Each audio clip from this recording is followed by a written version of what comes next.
கிளம்பு கிளம்பு மார்கழி முடிஞ்சு போச்சு அப்படிதான் இருக்கு. சீக்கிரமா அந்த மார்கழி ஃபீவர் ஹஸ் எண்டட். இதுக்கப்புறம் டெய்லி வீடியோ வராது. என்னது? சரி ஓரளவுக்கு கன்சிஸ்டன்டா போட்டல. இனி டியூஸ்டே ஒரு லாங் வீடியோ வரும். தென் அதோட ஷார்ட்ஸ் Thursday வரும். இதே மாதிரி சப்போர்ட் பண்ணுவீங்களா?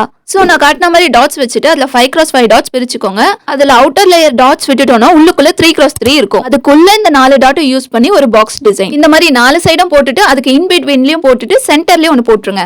நெக்ஸ்ட் அந்த பாக்ஸுக்கு வெளியில இருந்து இந்த 3 டாட் கவுண்ட் வச்சு லெஃப்ட் அண்ட் ரைட் ரெண்டு சைடும் கிராஸா ஓல் ஷேப் போட போறோம். சேம் டிசைனை சென்டர் டிசைனுக்கு சைட்ஸ்ல மிச்சம் இருக்க டாட்ஸ்லயும் போட்டு விட்டுருங்க. செகண்ட் அந்த எல்லா டிசைனோட அவுட்டர் லேயரோட டாட் இருக்குல்ல அதோட கார்னர்ஸ்ல ஃபர்ஸ்ட் டாட் விட்டுட்டு அதுக்கப்புறம் இருக்க 2 டாட்டுக்கு மேல ஒரு கிராஸ் லைன் இந்த மாதிரி அந்த ஒரு டிசைனோட 4 கார்னர்ஸ்லயும் போடணும். எல்லா டிசைனுக்குமே போடணும். இப்போ நீங்க இந்த கோலத்தோட இன்சைட் பார்ட்ல வந்து போடும்போது உங்களுக்கு எல்லா லைனும் ஜாயின் ஆகி ஒரு ஹேஷ்டேக் மாதிரி வரும். தென் அந்த 4 கார்னர் லைன்ஸையும் இந்த மாதிரி ஜிக்ஸாக் கர்வ்ஸ் போட்டு ஜாயின் பண்ணி விட்டுருங்க. இந்த மாதிரி எல்லா டிசைனுமே போடணும். கொஞ்சம் கன்ஃபியூஸ் ஆகாம போடுங்க. ஃபர்ஸ்ட் வெளியில முடிச்சுட்டு அதுக்கப்புறம் உள்ளுக்குள்ள போங்க. கொஞ்சம் கன்ஃபியூசிங்கா இருக்கும் உள்ள போடும்போது. ஈஸி தான், பட் என்ன இன்சைட்ல இருக்கிறது ஒன்னோட ஒன்னு ஜாயின் ஆயிடும். இப்போ அவுட்டர்ல மிச்சம் இருக்க டாட்டை ஜிக்ஸாக் கர்வ்ஸ் போட்டு ஒரு கோலத்தையே அப்படியே நம்ம ஒரு சுத்தி வர போறோம். அவ்வளவுதான், நம்ம கோலம் ரெடி. பார்க்க பெரிய கோலமாவும் தெரியும், ஈஸியும் கூட, அழகாவும் இருக்கும்.